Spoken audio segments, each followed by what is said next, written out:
Hello, my name is Sydney Songer. I'm a holistic wellness practitioner and the Gemstone Education Specialist with Gemisphere. And today I wanted to talk to you a little bit about lapis lazuli. Lapis lazuli is such a cool gemstone because it has these really profound capabilities to impact our lives in ways that sometimes people don't necessarily understand or anticipate until they get there and they're working with it and they're feeling the effects that it's having on their life. And so I really wanted to take some time to kind of explain the mission of lapis and how it attempts to show up in our life and motivate us to live our healthiest and most confident and happy lives. So the mission of lapis is there's kind of two main categories that we look at, and they're both connected in a certain way. The main mission of lapis is to harmonize our mind and our heart, and that's a big one. Sometimes people don't fully understand what that means, and so I just wanted to break that down a little bit. What does it mean to have harmony between the mind and the heart? When there's a disconnection between our mental and emotional bodies, what we're thinking and what we're feeling, it creates a lot of confusion and inner turmoil that can stall us in our decision making and in feeling grounded and confident in ourselves because we're conflicted about what it is that we think and we feel. And so lapis comes in and acts as almost like a mediator to increase the connection, the communication, and the understanding between the head and the heart. When our thoughts are connected to our emotions, in sync with our emotions, it allows us to be a bit more fearless. It allows us to step forward with more confidence. It allows us to bring an emotional component to creative and analytical aspects of our life. Perhaps that's in your work, perhaps it's in your personal life. When our emotions are in sync with our mind, it allows us to have a greater understanding of our feelings, which can have a profound impact on our relationships and on our decision making. I have a lot of clients that come to me and they are struggling with things like conflict or making big decisions in terms of their relationships. They're struggling with trying to feel sure about decisions that they're making in their career. Perhaps they're thinking about making a big career change and they're scared that they're going to make the wrong decision. They're not sure if they should move forward. They're unsure of what to expect from that, and they're questioning themselves. So lapis is one that I tend to recommend for that pretty often because when we have our mind and our heart in sync, there's so much less doubt involved. Think of a time when, whether it's in a relationship or in a work situation, where you really felt compelled to do something, right? Emotionally, you were excited, it felt good, but your mind kept stepping in and saying, I don't know, here's a list of reasons why that might be a bad idea, and logically maybe that doesn't make sense. Or on the other side of that, perhaps something made perfect sense. On paper, it checks out, it's logical, it's rational. There's no real reason you can think of why it should be a bad idea, but you keep getting this uncomfortable emotional response, like you don't want to do it or that you're afraid of it. So that's an example of having a disconnect between the two. So as you can imagine, if we get these two on board together, that can shift everything. When we're sure of what we're thinking and feeling about something, you can imagine that there's a tremendous amount of confidence and fearlessness that comes into play with that, where because you are so steadfast in that that connection between the two and knowing where you stand with it, it's much easier to move forward with confidence and make a decision and not have so much self-doubt about it. Now, another aspect that's really strong with lapis is an emphasis on creating mastery. And what does creating mastery mean? That can show up in so many different ways in life. That can be in your personal or professional life. It can be in a small aspect of your life, a specific area like a hobby. It could be something like you enjoy baking, you want to master your baking skills. You enjoy pottery, you want to become a master potter. You have some other artistic endeavor that you want to really step into fully and master that skill. It could be something like playing an instrument, singing. Perhaps you play sports or you're a martial artist. It could also be something more technical in line with your work, becoming a master of a specific skill set that propels you forward in your career and makes you an expert in your field. It can also show up emotionally. Perhaps you want to master your communication skills. Perhaps you want to master your ability to connect with others, right?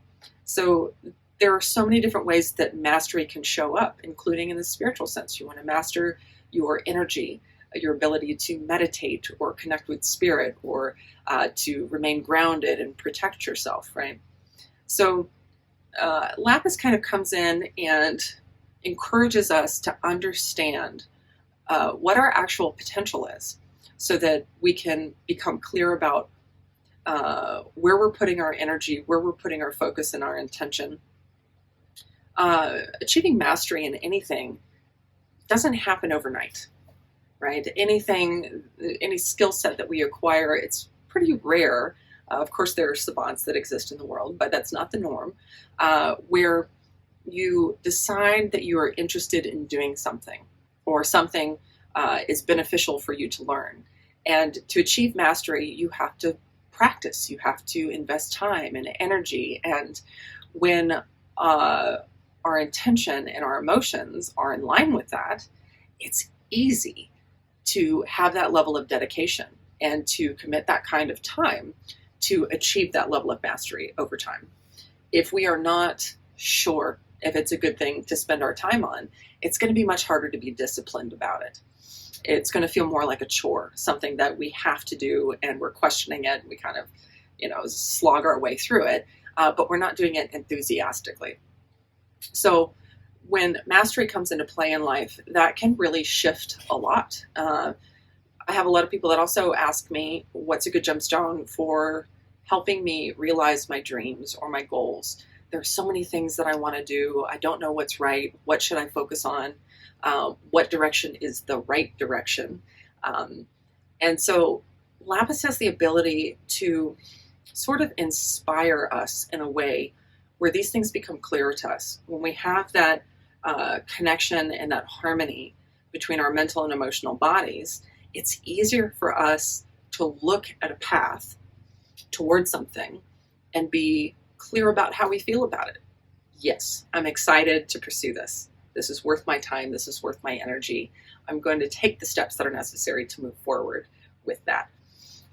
It's also easier to know when something's not right, because the mind and the heart can look at it and go, nope, that's not it, to the next thing.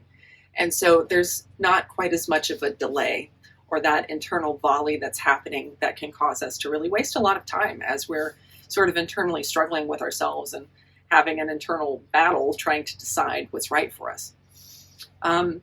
There's also a very interesting physical aspect to Lapis, where it tends to move through the field, through the major power points, power centers, whatever you'd like to call them. So that includes things like the chakra centers, the meridians in the body to a lesser degree, and things like acupuncture points. So these are areas where energy is highly influential on our physicality. And the frequency of Lapis moves through our field and addresses areas. If there is excess energy in an area, it will help to bring that excess down and bring alignment back to that area. If there are areas that are deficient or depleted, it will infuse the area with that frequency of Lapis and gently encourage it to strengthen itself and replenish that energy, so that as it works through the system, you regain balance in the energy flow that has a profound impact on the way our physical body functions. We see a lot of times that areas of excess and depletion are the areas where symptoms tend to occur, or disease or illness will start to crop up. Those areas can be more prone to injury. So I've had a lot of experiences with people saying that maybe they originally got lapis because they were wanting to master a skill, or they were wanting to address the disharmony issue between the head and the heart. And then after working with it, they found that, in fact, they had a lot of physical issues that began to resolve. And so that was kind of like a pleasant surprise. They weren't aware that that's something that could happen. So that's something to keep in mind as well if you're kind of trying to find a stone that covers a lot of different bases.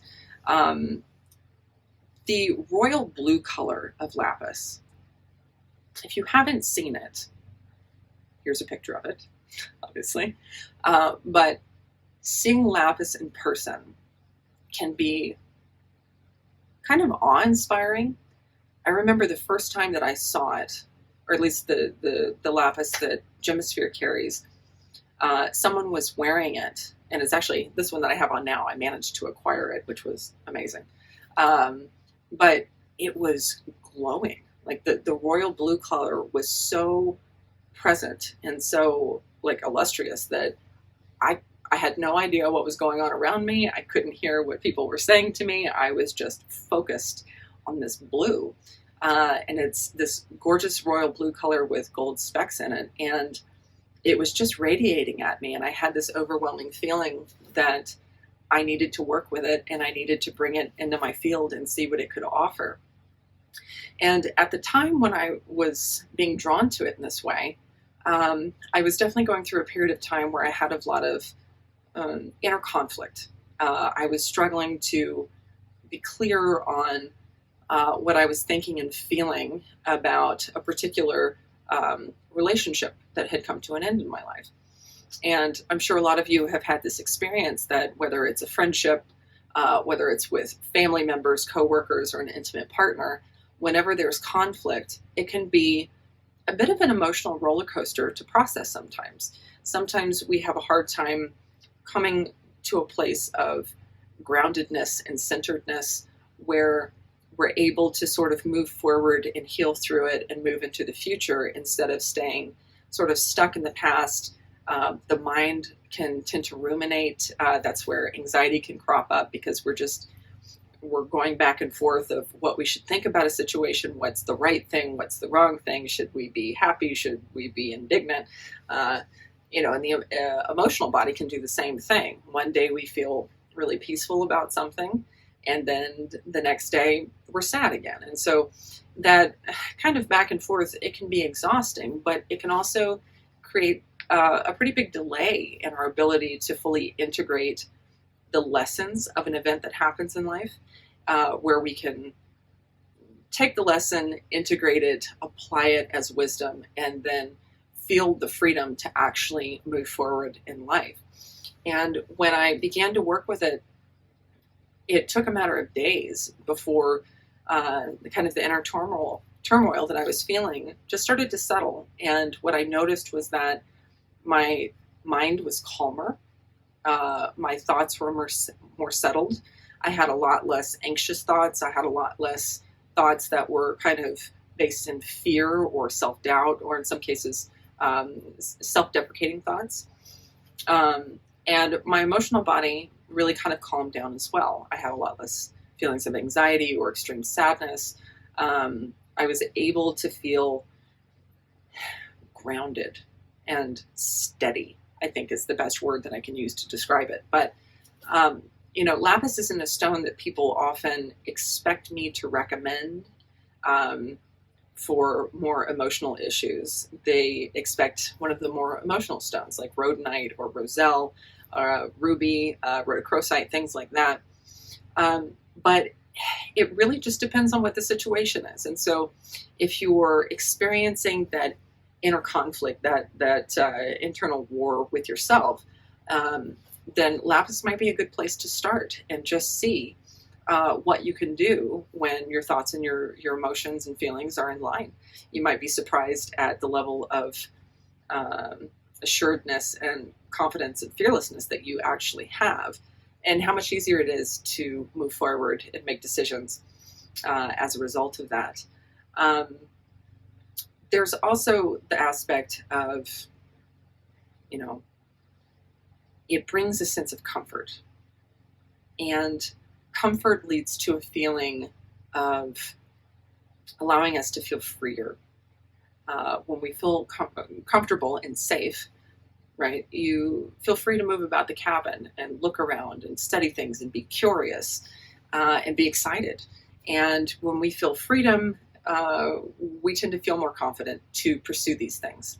And when we feel confident, we tend to have more courage. And that might mean taking a leap of faith, taking a job that you're unsure of, but that could present amazing opportunities. It could mean moving to a new state. It could mean starting a new relationship or ending an old one.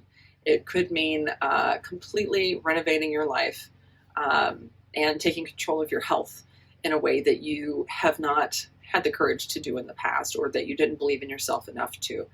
And that's really kind of an underlying message of Lapis, is showing us our full potential and what we're capable of achieving, and helping us to believe in ourselves.